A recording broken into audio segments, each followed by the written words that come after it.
Assalamualaikum warahmatullahi wabarakatuh. Selamat siang pemirsa, senang sekali kembali siang hari ini kami dalam program Jambi Bicara. Program yang kami hadirkan untuk memberikan informasi, menambah wawasan, pengetahuan, mengedukasi, bahkan juga menginspirasi seluruh masyarakat Jambi dimanapun Anda berada yang sedang menyaksikan tayangan pada hari ini. Kita akan membahas sesuatu yang menjadi perhatian banyak pihak yang terjadi di beberapa tempat yang juga merupakan tetangga kita karena sama-sama di Pulau Sumatera.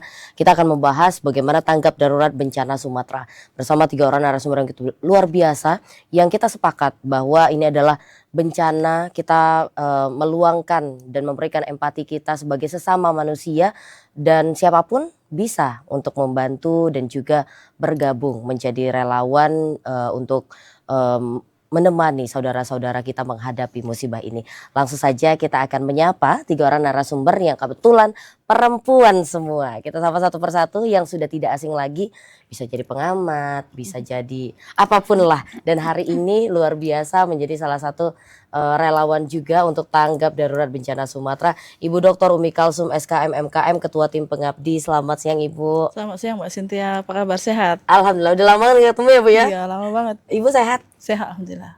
Ini Ibu dari manakah? Dari Sumbar, kemarin dari Solo. Berapa hari Bu di sana? 2 minggu. Masya Allah, Iya. capek nggak Bu? Lumayan. Ya, nanti kita bahas gimana sih perjalanan selama 2 minggu di sana dan apa yang menggerakkan akhirnya Ibu bisa turun.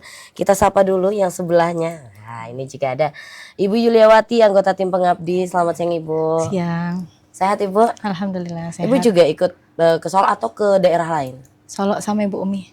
Sama ya. Ya, nanti akan kita bahas seperti apa karena nih ibu-ibu hebat, tidak mudah ya untuk bisa ke sana, ada keluarga, ada suami, anak dan sebagainya. Nanti kita bahas. Selanjutnya juga ada seorang relawan masih muda, Zelda. Selamat siang Zelda. Iya, selamat siang Kak. Sehat Zelda? Alhamdulillah sehat. Siap. Zelda juga ikut turun? Iya, ikut Ibu turun 2 minggu Kak di Solo. Ke Solo? Iya. Keren-keren banget loh dan masih dalam kondisi fit, sehat. Bu, sebelum kita masuk ke diskusi-diskusi yang lebih mendalam gitu, mau tahu dong Bu pengalaman Ibu selama 2 minggu di Solo seperti apa sih Bu? Kalau mungkin kita salam dulu untuk pemirsa ya TVRI. Selama 2 minggu itu kita berkegiatan dalam tajuk kegiatan pengabdian masyarakat. Jadi kegiatan pengabdian masyarakat tanggap darurat bencana ini didanai oleh Kemendikti Saintek. Nah, salah satu yang menjadi koordinator universitas yang di Sumatera Barat adalah Universitas Jambi. Jadi Universitas Jambi itu menerjunkan 4 tim ke Sumatera Barat, 2 tim di Padang, di Lampung Bukit, dan 2 tim lagi di Kabupaten Solo. Nah, yang khusus 2 tim yang kami itu adalah terkait dengan tanggap darurat untuk bantuan tenaga medis dan tenaga kesehatan, jadi memberikan layanan kesehatan dasar dan juga bantuan psikososial, juga mungkin dukungan-dukungan yang lain yang sifatnya adalah mengentaskan terkait dengan gangguan-gangguan kesehatan di masyarakat terdampak dan kelompok rentan. Jadi selama di sana tentu kita melihat secara langsung bagaimana dahsyatnya ya bencana tersebut, dan kemudian kita melihat banyak sekali kehilangan yang mereka sudah terima. Kehilangan terutama tempat tinggal, kemudian sawah, dan alhamdulillah kalau di tempat kita itu yang di Kabupaten Solo itu tidak ada korban jiwa, tetapi kita kalau melihat langsung itu merasa miris gitu, bagaimana kemudian dalam waktu sekejap semua harta benda mereka hilang. Jadi itu kayak mana ya, dahsyatnya itu memang kayak rumah itu bahkan bisa Rata gitu. bisa hanyut gitu, dihanyutkan oleh banjir yang luar biasa.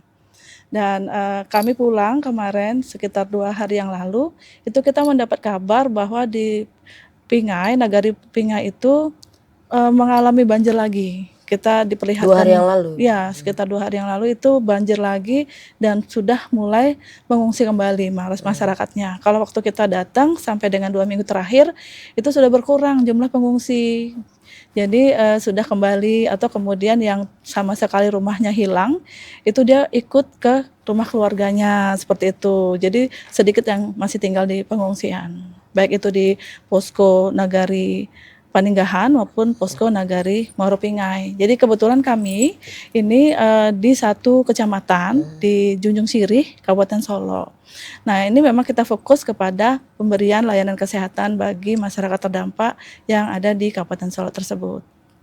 Gitu Mbak Cynthia. Bu, kalau misalnya ini kan karena ya Cynthia juga tidak melihat langsung, terus banyak isu-isu yang beredar bahwa Iya. tidak semencekam itu. Tapi kalau menurut Ibu pasca bencana ini pemulihannya sudah berapa persen, Bu?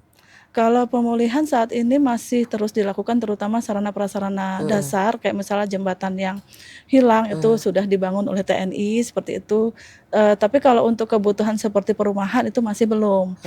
Kalau untuk bantuan-bantuan terkait dengan logistik kayak beras, sembako itu sudah banyak Mbak Banyak ya? berdatangan. Jadi alhamdulillah itu semua donasi itu sudah tersalurkan ke masyarakat terdampak, bahkan itu cukuplah untuk mungkin 1 atau 2 bulan ke depan. Tetapi setelahnya itu yang kita pikirkan, karena mereka kan tidak punya tempat tinggal, kemudian sawahnya hancur yang Iya, untuk mata istilahnya pencarian. kehilangan mata pencarian juga ke depannya. Jadi memang kebanyakan yang terutama terdampak langsung itu mengalami trauma dan kayak semacam depresi, sehingga mereka kayak trauma gitu. Kalau misalnya hujan sedikit aja udah keluar dari rumah, melarikan diri kayak gitu. Jadi banyak sekali memang yang harus kita bantu di sana. Kondisi-kondisi yang terkait dengan masyarakat terdampak langsung yang psikis maupun tadi kehilangan harta bendanya. Yang kita harus pikirkan bagaimana relokasinya, seperti itu kan, tempat tinggalnya, mata pencariannya, ke depannya seperti apa. Baik, Betul. terima kasih Bu. Nanti akan kita bahas seperti apa. Kita ke Bu Yulewati. Bu, tadi kalau sudah dibahas, Bu Umi sudah menyampaikan kondisinya lah yang terakhir ketika Ibu dan tim ke sana seperti itu. Tapi kalau dari Ibu sendiri melihat akhirnya para relawan banyak berdatangan sebagainya, ini efeknya ke masyarakat sekitar seperti apa, dan pola-pola yang tadi Bu Umi katakan harus ada untuk psikis mereka juga diperbaiki dan sebagainya. Seperti apa Bu peran-peran para relawan ini di sana dan dampaknya untuk mereka? Jadi sebenarnya relawan ini sangat bermanfaat bagi mereka, apalagi terkait dengan kesehatan. Jadi kita kemarin buka posko kan, itu satu hari itu bisa sampai 30 sampai 40-an yang datang ke posko. Nah itu pun rasa kami masih kurang, jadi kita kemarin bikin pelayanan kesehatan di posko, kemudian kita juga terjun ke lokasi pengungsian gitu, seperti itu. Jadi kita sehari itu memang kita kejar target, jadi pergi mulainya pagi tuh sampai malam baru selesai itu di posko, kemudian ada kegiatan lainnya sampai malam gitu. Jadi memang kita waktu 2 minggu itu memang kita maksimalkan untuk mereka, dan alhamdulillah mereka merasa senang sekali dengan kehadiran kita, apalagi dengan bantuan logistik kan, kita keliling, dan kemarin kita juga memberikan logistik kepada para balita, kemudian ibu hamil, kemudian para relawan-relawan yang membantu seperti TNI itu kan kita bantu suplemen untuk buah, kemudian multivitamin, madu, sari kurma seperti itu. Jadi mereka merasa merasa senanglah dengan kehadiran kita di sana, insya Allah. Lalu akhirnya Bu Yuliawati juga memberanikan diri dan juga mengikhlaskan dirinya untuk udah 2 minggu akan mengabdi di sana. Seperti apa pertimbangannya? Lalu keluarga seperti apa Bu? Mendukung Pasti. atau sempat ada penolakan atau seperti apa? Iya, sebenarnya kalau waktu ada tawaran itu hatinya pengennya iya kan, tapi logikanya pasti enggak ya, karena Takut, punya anak kan mau ditinggalkan. Tapi ternyata pasti kan kita kalau udah punya suami itu kan minta izin suami. Ternyata alhamdulillah suami mensupport dengan penuh kan, ya pergilah kata dia. Ya udah berarti pergi kita gitu. Nah, seperti itu, dan anak-anak alhamdulillah bisa dikondisikan. Cuma mereka takut kan, karena kan mereka nonton di TV. Kalau biasanya kalau kita acara seminar kan oke, mereka mudah melepasnya. Ini kan dia taunya jembatan putus. Nah, jadi pas nyampe itu jembatan putus Mi, banjir nggak Mi? Nah, itu yang ditakutinnya. Jadi sempatnya juga ada takut mereka gitu kan, takut kitanya kenapa-kenapa di sana. Tapi alhamdulillah aman gitu. Insya Allah semua yang baik itu insya Allah ada kemudahannya seperti itu. Siap, terima kasih Bu Yulewati. Kita ke Zelda. Zelda, mungkin kurang lebih pertanyaannya sama seperti apa. Akhirnya Zelda pun ikut turun lalu membantu masyarakat yang terkena bencana di sana. Seperti apa Zelda? Baik Kak, mungkin kalau dari Zelda sendiri itu karena libur kuliah itu kan sudah masuk, udah ujian tuh udah selesai kan Kak. Jadi waktu dibukanya pendaftaran untuk menjadi seorang relawan itu bukan sembarang ngambil Kak, dari pihak ibu kan. Dari pihak tim juga mereka tuh bukan sembarang ngambil Kak. Jadi memang ada tahapan seleksinya Kak. Yang ikut itu ada hampir 200 orang Kak. Wow. Jadi yang diambil itu sekitar hanya 20 orang. Jadi kalau dari Zara sendiri tuh karena melihat kalau sekedar dari jauh aja tuh kayak rasanya kurang pas gitu Kak kalau mau membantu mereka gitu. Zara tuh pengennya memang langsung terjun ke sana gitu Kak, melihat kayak mana sih keadaannya di sana gitu. Jadi makanya hati Zara tuh memang tergerak untuk menjadi seorang relawan gitu Kak. Dan setelah sampai di sana, Setelah sampai di sana tuh pikiran pertama kamu apa pikiran gitu? pertamanya tuh kayak memang masih parah gitu Kak. Memang kayak nanti bakal kayak mana ya, masih mikir takut ada banjir susulan gitu, kayak ya udah pasrah aja gitu ya, yang penting niatnya tuh baik gitu Kak. Nanti kalau memang ada kena banjir susulan atau segala macam itu tuh ya udah belakangan aja gitu Kak. Masya Allah Bu, ini Cindy baru tahu ternyata relawan seperti ini pun peminatnya luar biasa loh. 200. Nanti Cindy mau tanya nih, gimana sampai akhirnya prosesnya akhirnya dibuka dan teman-teman mahasiswa ini antusiasnya tinggi. Tapi kita jeda dulu ya Ibu. Biar satu bersama kami akan kembali usai jeda pariwara berikut ini.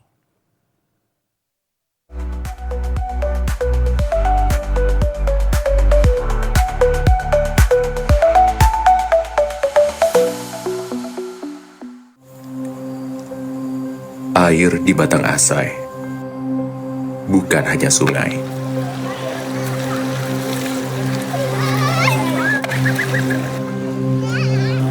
Melainkan sumber hidup, sumber cerita.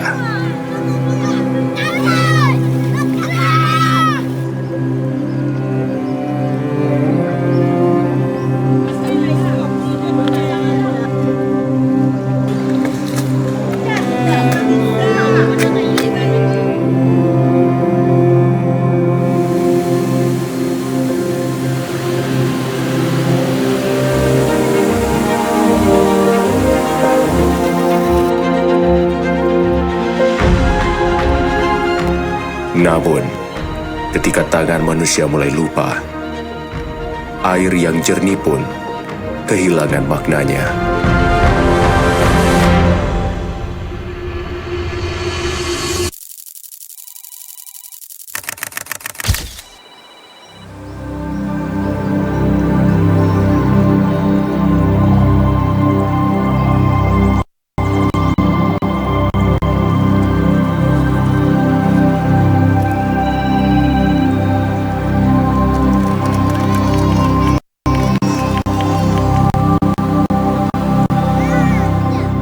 Satu tindakan kecil bisa membawa perubahan besar.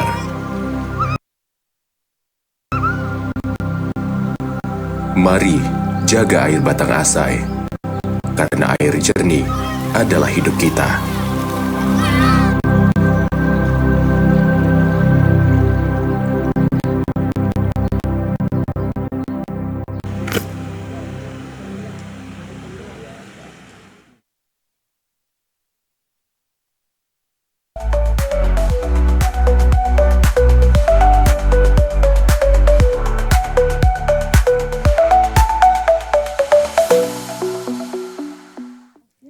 Ya pemirsa, masih bersama kami dalam program Jambi Bicara dengan tema kita pada hari ini adalah tanggap darurat bencana Sumatera. Masih bersama 3 orang narasumber begitu luar biasa. Tadi kita sudah berbincang awal tentang gimana sih pengalaman selama 2 minggu di Solo dan berbagilah cerita dan kisahnya. Tadi juga sempat terputus di relawan yang ternyata lumayan tinggi antusiasmenya. Mungkin sebelum kita ke relawan Bu, izin program-program yang akhirnya nih dari Universitas Jambi pun menurunkan tim untuk membantu atau tanggap darurat bencana ini, seperti apa, silakan Ibu. Baik, terima kasih Mbak Cynthia. Jadi program kegiatan pengabdian tanggap darurat bencana ini memang telah disusun sesuai dengan usulan dan arahan dari Kemendikbudristek. Jadi program ini di bawah koordinasi Lembaga Penelitian dan Pengabdian kepada Masyarakat. Nah, programnya tentu sifatnya yang terutama adalah layanan kesehatan dasar bagi masyarakat terdampak. Jadi tadi kita buka posko kesehatan juga mobile klinik. Kemudian kita melakukan edukasi juga, kemudian dukungan psikososial, juga bantuan tadi logistik dan juga bantuan nutrisi untuk kelompok-kelompok rentan seperti tadi disebutkan bayi, balita, ibu hamil gitu ya, kemudian lansia, dan kita melakukan screening kesehatan, kita melakukan investigasi dan surveillance kesehatan, di mana semua dilaksanakan oleh tenaga medis dan tenaga kesehatan yang sifatnya berkolaborasi interprofesi. Jadi ada dokter, ada perawat, ada farmasi, kemudian ada kesehatan masyarakat dan juga ada psikologinya. Nah, ini memang kebetulan 5 jurusan ini ada di Fakultas Kedokteran Ilmu Kesehatan Universitas Jambi ya. Jadi kita alhamdulillah disupport oleh mahasiswa relawan tadi, kemudian juga ada relawan dari alumni dan juga ada relawan dari dosen dan tenaga pendidik yang kemudian mendaftarkan diri dan kita seleksi. Seperti itu Mbak Cynthia. Terkait program-program ini akhirnya tercetuslah ini ke lokasi A, B, C dan sebagainya. Ini bagaimana Bu akhirnya lokasi ke lokasi ini yang terpilih, ataukah memang udah dari kementerian udah Unja cuman batasnya di area sini saja gitu? Sebelumnya mungkin karena memang Unja ditetapkan sebagai salah satu posko koordinator untuk Sumatera Barat. Jadi kita mungkin nggak ke Aceh, nggak ke Sumut gitu ya. Kita dibatasi di Sumatera Barat. Awalnya pada batch awal, pada saat kita mengumpulkan donasi di awal Desember itu kita maunya ke Kabupaten Agam di Palembayan. Itu yang paling parah terdampak. Tapi begitu kita jalan, itu kita nggak bisa masuk. Jalannya putus. Akhirnya oleh posko yang ada di sana dikoordinasikan untuk di Solo. Setelah itu kita di list oleh kementerian bahwa memang hanya Universitas Jambi yang kemudian berada di Solo. Jadi akhirnya ya udah Universitas Jambi memiliki lokasi untuk pengabdiannya di Kabupaten Solo itu, Mbak. Seperti itu. Itu memang sudah di list dari 68 perguruan tinggi yang melaksanakan pengabdian khusus untuk layanan NAMED dan nakes ini. Yaitu ada 3 batch sebetulnya pengabdian masyarakat ini. Pertama adalah tanggap darurat dan pemberian logistik, itu di awal batch 1. Kemudian batch 2 ini kami untuk layanan nakes dan NAMED gitu. Yang terakhir, yang ketiga itu adalah mungkin terkait dengan pemulihan dan juga dukungan psikososial. Jadi ada 3 batch dalam layanan tanggap darurat bencana ini yang sifatnya memang bertahap diturunkannya dan kemudian sesuai dengan permasalahan pada saat itu. Kalau Ibu sendiri fokusnya di mana Bu sebagai Bu SKM ya? Saya ketua tim pengabdian masyarakat untuk NAMED dan nakes ini tentu di dalamnya ada profesi bidang lagi. Tenaga medis dan tenaga kesehatan. Jadi fokus kita adalah layanan kesehatan tadi secara komprehensif yang diberikan kepada interprofesional yang ada di dalam. Jadi ada dokter, ada perawat tadi, jadi ada farmasi, psikologi dan kesmas.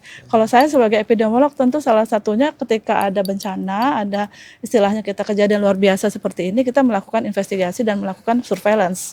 Nah itu yang kemudian untuk apa? Mencegah potensi penyebaran penyakit terutama di pengungsian dan kelompok masyarakat terdampak yang tentu dia imunitasnya turun, dia menjadi lebih rentan untuk terkena penyakit karena keterbatasan sarana prasarana yang ada, makanan dan segala macamnya. Itu keterbatasan itu yang membuat kita harus mengidentifikasi potensi penularan penyakit. Nah, jadi sifatnya adalah komprehensif, Mbak. Semua bisa kita layani dalam konteks untuk meningkatkan kesehatan dan juga upaya pencegahan penyakit bagi kelompok terdampak atau masyarakat yang saat ini masih rentan di Kabupaten Solo. Iya, baik. Kita ke Bu Lia, Bu. Berarti Bu nih di bidang apa nih fokusnya ketika turun ke masyarakat? Jadi kalau saya kan di farmasi ya, penyediaan obat-obatan, kemudian pelayanan obat. Kemudian juga kemarin karena bagian dari tim Ibu juga kan, kita juga menyediakan logistik untuk dibagikan kepada relawan terkait dengan makanan tambahan bergizi, multivitamin yang dibutuhkan oleh para populasi khusus, misalnya seperti anak, lansia, balita, kemudian yang relawan itu gitu. Jadi memang tapi tetap membantu yang lain ya, walaupun kan semuanya lah kita kan. Nah, kalau tadi sempat ketika iklan juga kita ngobrol, Ibu juga mengatakan ya pastilah ada ketakutan. Tadi juga Bu Lia juga pasti ada ketakutan. Cuman akhirnya tetap memberanikan diri untuk tetap membantu, tetap berada di situ, tidak gentar akhirnya.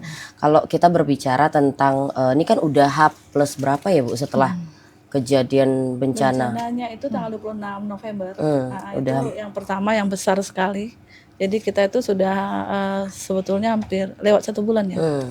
Udah 1 bulan lebih bencana, mungkin relawan dan juga bantuan tidak sebanyak di awal dulu, tapi untuk infrastruktur mungkin sudah lebih baik dan sebagainya. Kalau Ibu melihat selama 2 minggu ini pergerakan untuk pemulihannya seperti apa? Ya, jadi sudah banyak eskavator juga ada kan untuk bikin tanggul, tapi baru kemarin ini katanya sudah naik lagi hujan deras, kemudian tanggulnya ada bobol lagi. Jadi mulai lagi kalau kita lihat di ini ya, di videonya yang beredar itulah masih kepanikan masyarakat tuh memang sangat kentara gitu. Nah, jadi itu langsung panik semuanya mau pergi ke pengungsian. Ada positifnya ya sebenarnya kan. Jadi dia untuk menghindari bencana itu dia lebih cepat kan. Tapi kadang-kadang hal yang misalnya hujan sedikit, angin sedikit itu mereka udah langsung panik gitu. Nah, jadi kalau lihat di video luar biasa kecemasannya ya, seperti itu. Waktu di sana sempat hujan juga nggak? Ibu? Hujan tiap hari. Jadi kami itu pagi sampai sore itu aman. Tapi sore sampai malam itu angin sudah kuat, hujan itu hampir tiap hari.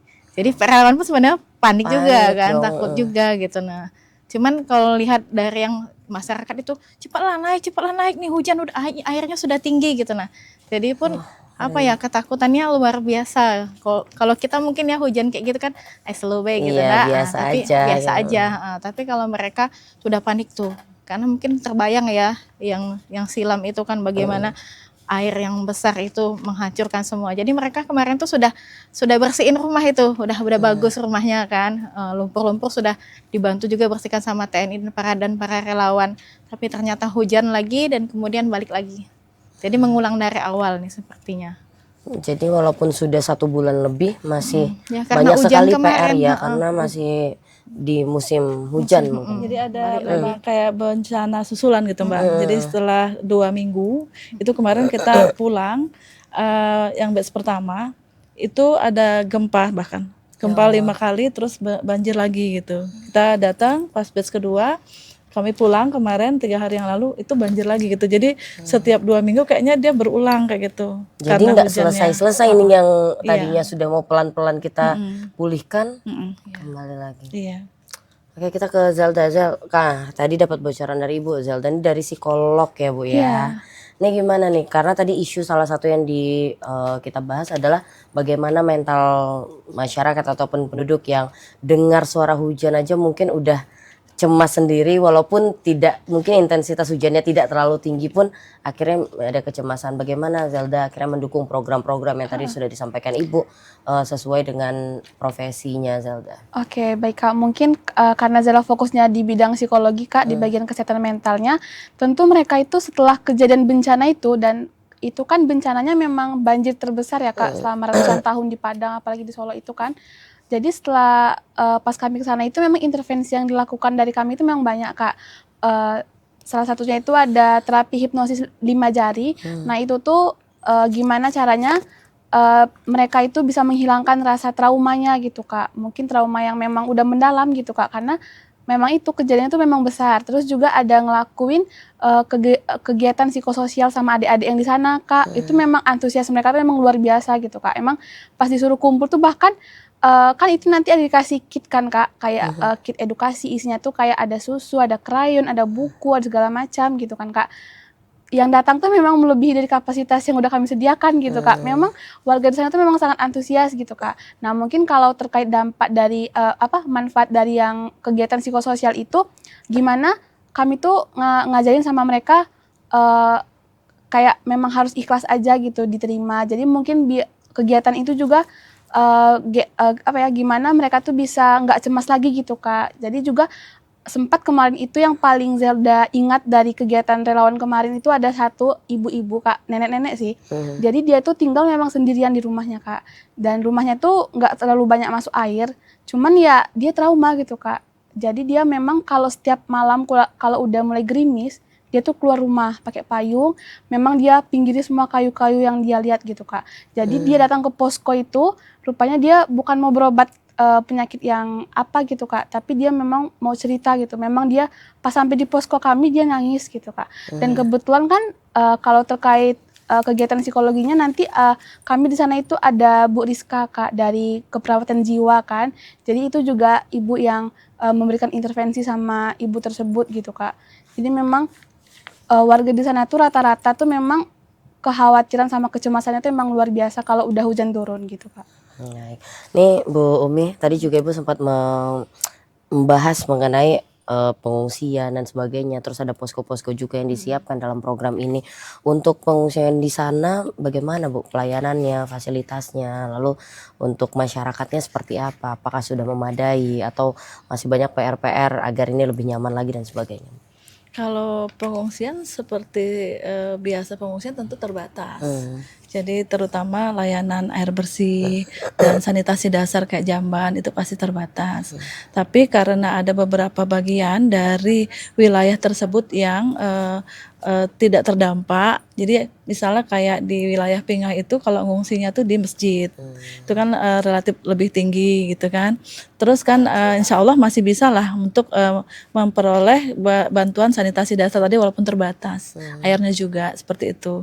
Jadi kondisi-kondisi keterbatasan tadi memang perlu kita waspadai kan ya dengan memberikan tambahan bantuan. Kira-kira seperti itu Mbak. Dan dalam program kita sudah mencukupi kah Bu? Nah, kita menambahkan yang namanya layanan distribusi dan penambahan air bersih. Jadi kita memberikan bekerja sama dengan PMI Provinsi Jambi membawa mobil tangki ke sana. Jadi kita distribusikan 10.000 liter setiap hari. 5.000 di Muaro Pingai, 5.000 di Paninggahan. Dan itu selama 2 minggu itu kita kasih supply untuk air bersihnya. Jadi air bersih itu dibagikan ke tangki-tangki yang kemudian memang kita belikan juga, ada beberapa, ada juga dari relawan atau donasi yang lain, atau juga dari yang ada di misalnya masjid gitu, itu kita isi semua gitu. Nah, untuk kebutuhan masyarakat terdampak dan pengungsi yang ada di situ. Nah, itu tambahan programnya. Siap, nanti akan kita bahas apa aja nih tantangan-tantangan dalam menjalankan program itu dan selama beberapa batch ini apa yang dihadapi. Tapi kita jeda dulu ya, izin Ibu. Pemirsa, tetaplah bersama kami akan kembali usaha jeda pariwara berikut ini.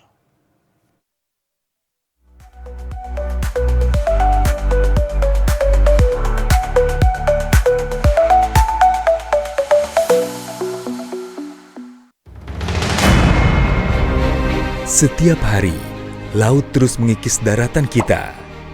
Namun ada benteng alami yang mampu melindungi, mangrove. Ya, saya Ahmad Baswan, saya bekerja di Lembaga Konservasi Lingkungan. Biasanya kita melakukan kegiatan ini dan kalau perlu, mari kita sama-sama untuk melakukan konservasi mangrove tersebut. Menanam mangrove berarti menanam masa depan. Satu pohon hari ini, kehidupan untuk generasi esok. Ayo, jaga hutan mangrove, selamatkan dari kerusakan dan abrasi.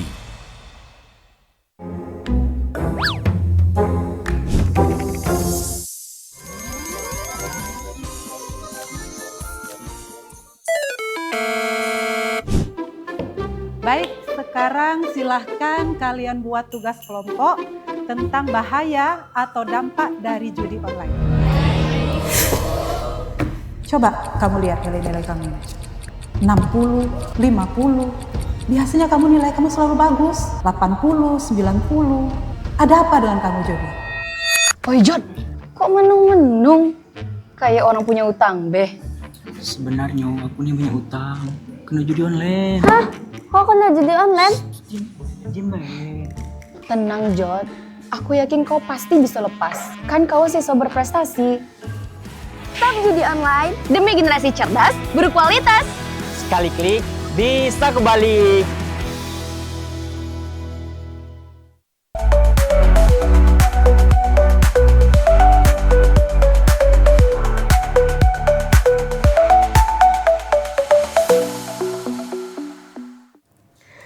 Pemirsa, masih bersama kami dalam program Jambi Bicara dengan tema kita pada hari ini adalah tanggap darurat bencana Sumatera. Masih bersama 3 orang narasumber begitu luar biasa yang tadi sudah kita diskusikan juga bagaimana para relawan ini langsung terjun ke lapangan dan melihat bagaimana kondisi, membantu berbagai yang dibutuhkan oleh masyarakat yang mengungsi ataupun masyarakat yang masih dalam proses pemulihan.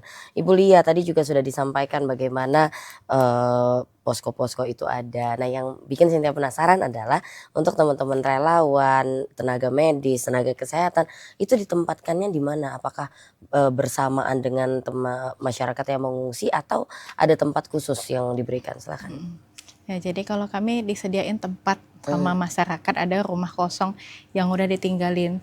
Jadi ini apa, yang punya rumahnya pindah ke tempat yang lain. Tapi kami tinggal di sana. Nah, itu awalnya kami di sana. Tapi cuacanya buruk ya.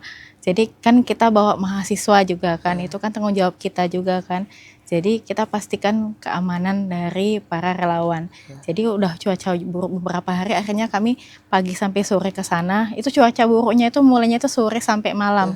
Nah, itu hampir setiap hari. Jadi setelah itu kita bawa anak-anak ini ke kotanya gitu. Jadi menginap di tempat yang mungkin rasanya lebih aman gitu. Karena lokasi kami itu kan di sebelah kirinya itu bukit. Nah, di dekat kami itu tuh dulunya sawah yang di sana itu. Kemudian karena bencana akhirnya jadi pasir dan batu-batu besar. Nah, itu kan ada resiko ya. Kemudian di belakangnya itu ada ini danau.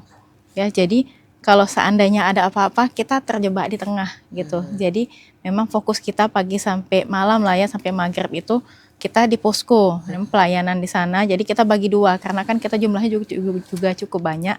Jadi sebagiannya di posko, sebagiannya kita turun ke lapangan. Jadi turun ke lapangan itu ada yang ke pengungsian, ada juga yang membagikan multivitamin dan buah-buahan dan sebagainya, logistik untuk para relawan dan ini lansia, balita dan sebagainya itu. Nah, jadi kita berbagi seperti itu. Tapi kalau udah mulai sore sampai malam itu tuh, nah udah mulai cuaca udah kacau itu kan. Jadi kita pindah ke ini untuk tidur dan menyelesaikan tugas-tugas dan laporan itu kita ke kotanya seperti itu. Itu jaraknya berapa lama tuh? Lumayan. Sejauh apa? Berapa jam perjalanan? Enggak, hampir 1 jam. Jadi maghrib berangkat, Isya baru nyampe di sana.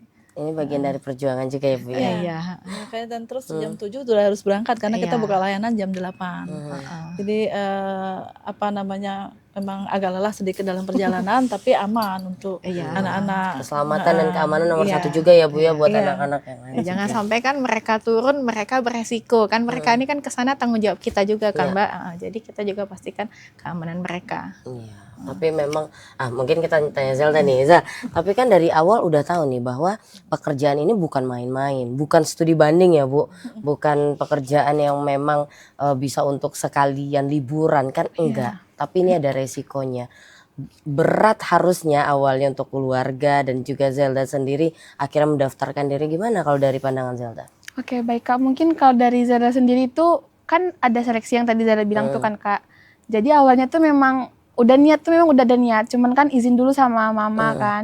Jadi awalnya tuh ngiranya tuh bakal dibagi gitu Kak, ada yang di Sumbar, ada yang di Sumut, sama ada yang di Aceh.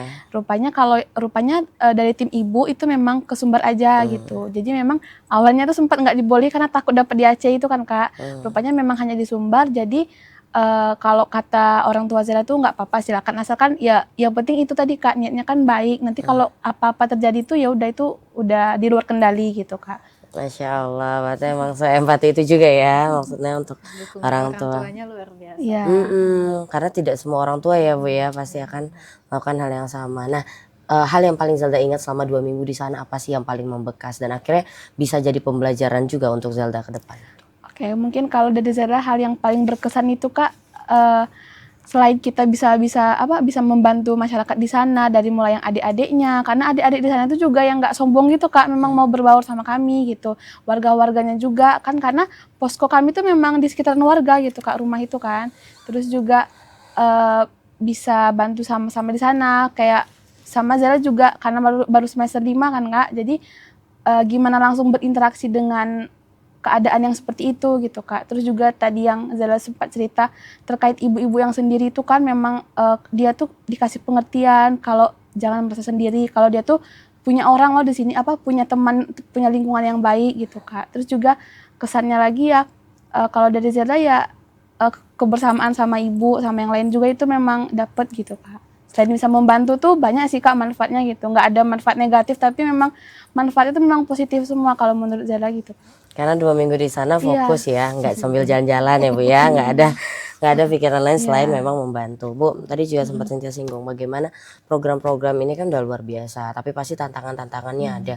Apa aja Bu tantangannya, entah itu dari kendala operasional, biaya dan sebagainya, seperti apa? Jadi kita itu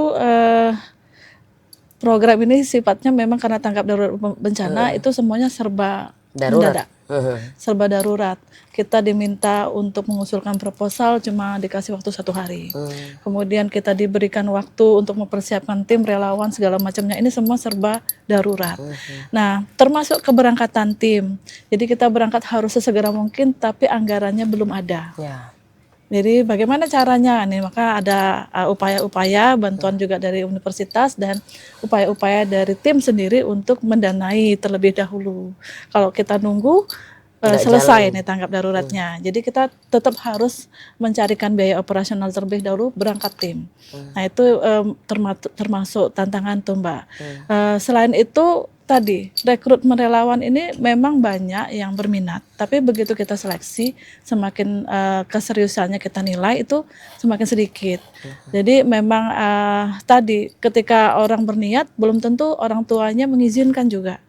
Kemarin ada yang sudah mau berangkat, orang tuanya nggak mengizinkan, jadi nggak jadi berangkat. Kita cari lagi lagi relawan yang memang ada di daftar ya.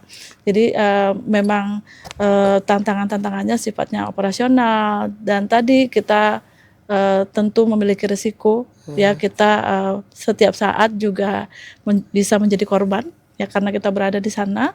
Nah, itu tantangan yang kita hadapi. Tapi kalau dari sisi support, dukungan dari pemerintah nagari ya, kemudian yang ada di sana itu masyarakat itu sangat baik. Jadi dukungan dari perguruan tinggi juga sangat baik. Walaupun misalnya kita harus istilahnya mencarikan dana talangan, kayak obat-obatan kita mungkin harus berupaya lebih dulu gitu ya. Tapi sesegera mungkin itu sangat dibantu oleh LPPM dan juga Universitas Jambi. Bagaimana supaya tim ini bisa berangkat sesegera mungkin dan aman berada di sana, dapat melaksanakan kegiatan sesuai dengan program yang sudah direncanakan. Seperti itu, Mbak Cynthia. Baik. Jadi untuk kendala atau tantangannya bisa dihadapi lah ya Bu ya. Untuk sumbernya berarti memang kita nunggu kucuran dari pusat ataukah kita bisa secara mandiri Bu? Kalau awalnya kemarin kita ada donasi, tapi donasi batch 1 itu sudah disalurkan. Jadi misalnya donasi dari dosen, mahasiswa, alumni itu dikumpulkan dan didonasikan langsung ke masyarakat terdampak. Baru kemudian ini yang kegiatan ini memang murni dari pusat. Dari pusat meminta untuk kita menyusun program, membuat proposal dalam waktu yang sangat terbatas, kemudian harus segera mungkin melakukan eksekusi. Jadi upaya-upaya itulah yang perlu kita pikirkan, bagaimana ini kita bisa bergerak, tetapi dana operasional itu kemudian belum turun dari pusat, tapi kita bisa berangkat. Nah ini yang menjadi tantangan kita terutama di situ, karena pasti kita perlu relawan ini sehat, berangkat sehat, pulang sehat. Jangan sampai terjadi sebaliknya seperti itu Mbak Cynthia. Baik, ini alhamdulillah sehat. Nanti akan kita tanya kalian ini seperti apa? Apakah memang menjaga kesehatannya atau ada sistem shift-shiftan yang membuat akhirnya tidak lelah? Tapi kita jeda dulu ya, Ibu izin ya. Pemirsa tetaplah bersama kami akan kembali usai jeda pariwara berikut ini.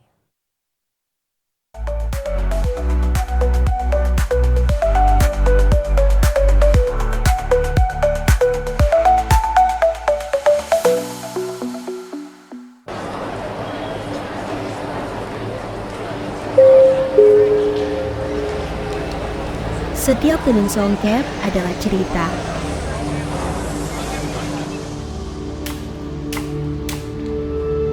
Setiap helai adalah warisan.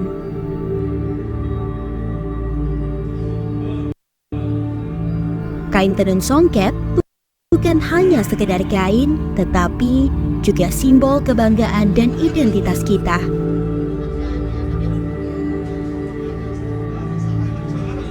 Dengan tenun songket, kita tidak hanya mengenakan pakaian, tetapi juga melestarikan tradisi dan merayakan keindahan budaya.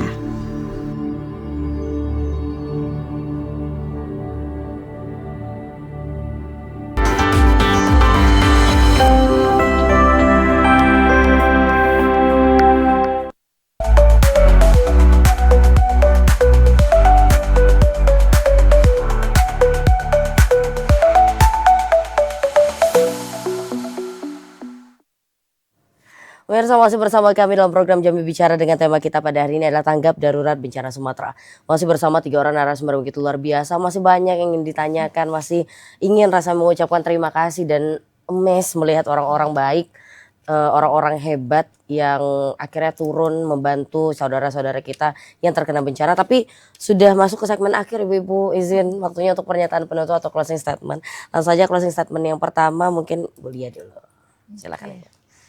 Ya, jadi apa ya, kalau kita ini kan manusia yang makhluk sosial ya. Jadi kalau misalnya pasti kita kalau ada yang kesempatan seperti ini kan, insya Allah hati itu pasti pengen ya, tapi mungkin ada sesuatu yang lain gitu. Jadi kalau misalnya ada kita kemudahan itu untuk membantu dan tidak juga harus turun ke lapangan kalau memang tidak bisa, tapi setidaknya apa ya, setidaknya kita bisa memberikan donasi, misalnya ada kegiatan donasi, atau setidaknya kita memang apa ya, apa yang bisa kita bantu gitu kan kita bantu, misal dengan share dan sebagainya gitu, apa yang bisa kita bantu untuk korban bencana kita usahakan kita bantu gitu. Nah dengan sedikit pun sedikit, jika sedikit tapi semuanya juga membantu, insya Allah kan jadi bukit ya. Ada peribahasa ya, dikit demi sedikit lama-lama jadi bukit. Insya Allah dengan donasi yang sederhana itu juga bisa memberikan manfaat bagi mereka seperti itu. Karena kayaknya lanjut terus kayaknya bencana nih ya kayaknya. Kemarin juga ada gempa ya katanya di Aceh gitu kan. Jadi mungkin kita perlu lebih banyak untuk berbuat lebih untuk saudara-saudara kita di sana. Seperti itu. Terima kasih banyak Bu Lia. Zelda, singkat saja Zelda sebelum kita ke Ibu terakhir. Oke, mungkin kalau dari Zelda sendiri Kak, mungkin kepada saudara-saudara kita yang terkena musibah gitu Kak, dari berbagai macam wilayah kan, mungkin kalau dari Zelda semoga mereka itu bisa diberikan ketabahan dan apapun yang hilang dari mereka itu bisa diganti sama Allah yang lebih baik lagi. Dan juga mungkin kepada teman-teman yang mungkin bisa membantu juga gitu Bu, gitu Kak, kayak membantu kalaupun nggak kesana, yang penting tuh setidaknya tuh sedikit ada memberi gitu Kak, karena sedikit yang diberi pun itu bakal ada manfaatnya gitu Kak. Luar biasa, terima kasih Zelda, sukses selalu ya. Semoga pendidikannya bisa cepat selesai juga. Oke, selanjutnya Ibu terakhir, pernyataan penutupnya Bu. Doa yang paling baik untuk saudara-saudara kita yang terdampak ya sampai saat ini masih mengalami resiko, yaitu di Aceh, Sumatera Utara dan Sumatera Barat. Kami menghimbau masyarakat untuk berempati, setidaknya mendonasikan sedikit ya dari apa yang dimiliki, dan harapannya kita semua tetap selalu siap siaga terhadap bencana, karena bukan tidak mungkin kita akan menjadi sasaran karena potensi hidrometeorologi itu memang masih ada. Jadi tetap siap siaga, tetap kemudian berempati kepada masyarakat yang terdampak, dan semoga kita semua dalam lindungan Allah Subhanahu wa taala. Amin ya rabbal alamin. Terima kasih Bu Umi, terima kasih Bu Lia, terima kasih Zelda yang sudah berkenan hadir dan mewakili seluruh masyarakat Jambi dan masyarakat dimanapun berada, mengucapkan terima kasih untuk relawan-relawan hebat. Semoga dibalas oleh Allah Subhanahu wa taala kebaikan ibu-ibu semua. Dan pemirsa, demikianlah program Jambi Bicara pada hari ini seperti yang disampaikan oleh narasumber. Banyak yang terjadi di tahun ini, namun kita bisa saling berkolaborasi, siapapun bisa membantu. Yang terkena bencana adalah saudara-saudara kita. Sudah sepatutnya kita memberikan empati yang luar biasa dengan cara apapun, dan untuk saudara-saudara kami yang terkena bencana, kami memberikan doa setulus hati agar diberikan kekuatan dan keikhlasan dengan apa yang sudah terjadi. Wassalamualaikum warahmatullahi wabarakatuh. Sampai jumpa.